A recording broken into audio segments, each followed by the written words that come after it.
So with the clone, we have already discussed about the clone, so don't have to worry about it. So what did we do?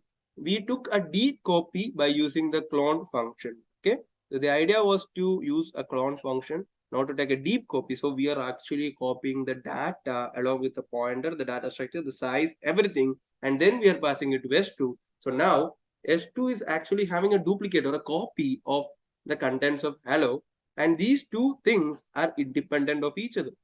So we are not actually taking the ownership of hello from S1 to S2. Rather, we create a copy or a clone of hello, and then we will pass it to S2. Okay, now S1 and S2 are two independent variables. This works just fine and explicitly where the heap data gets copied. When we see a clone, we know that some arbitrary code is being executed and that code may be expensive. Now, why is the code expensive? Because you need to go to heap, you need to copy the data from heap, and then you need to pass it to the new variable. Okay. Now, copy trait. You've discussed about copy trait in the beginning of the session. That is, Rust has a special annotation called as a copy trait, where is we can place on type that needs to be stored on the stack. For example, like integers. And then if a type implements a copy trait, variables that use it do not move, but rather are trivially copied, making them still valid even after assignment to another variable. And as in a general rule, any group of simple scalar values can implement a copy, and nothing that requires allocation is of some force of reserve.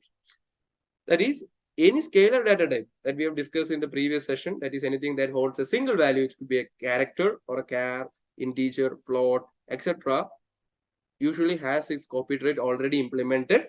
Whereas data structures like string, whose size may vary during runtime, those things which are actually kept in heap, for them, copy trait is not implemented. Okay, I'm actually repeating the same sentence multiple times so that you can try remember that this is the case with scalar and non-scalar different kinds of data types. Okay, return values and scope.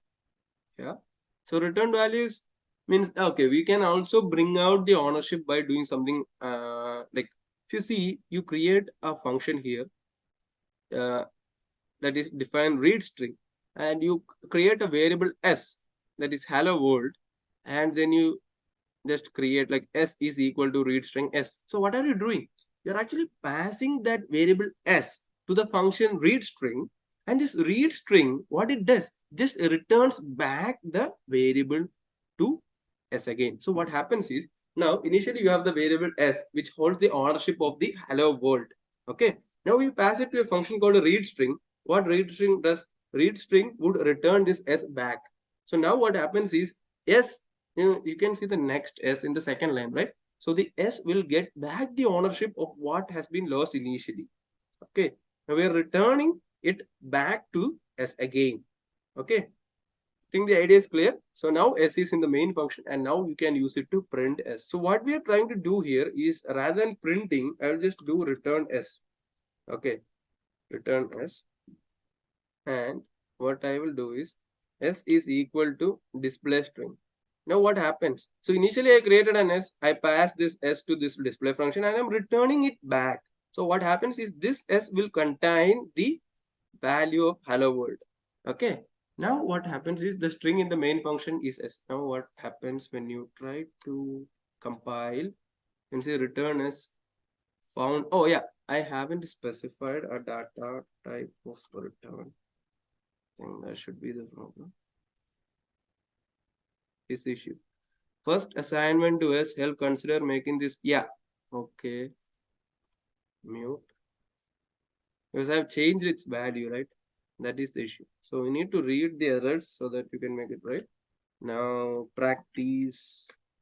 Yeah. Yeah. You can see the string in main function is hello world. So what happens?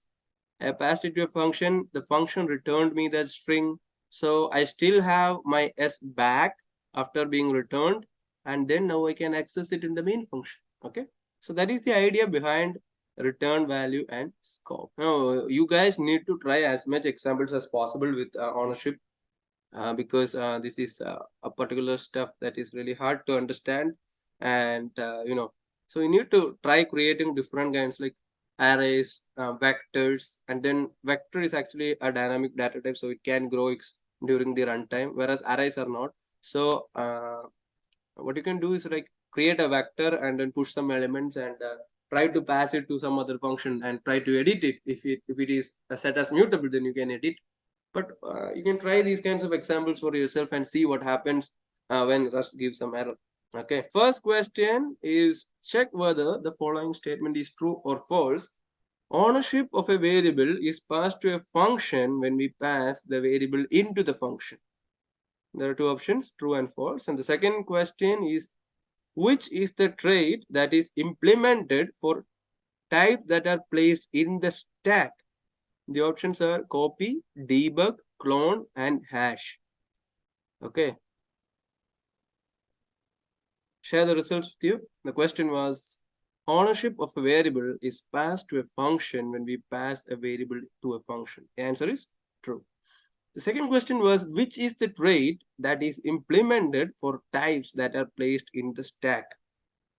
And the answer is copy. So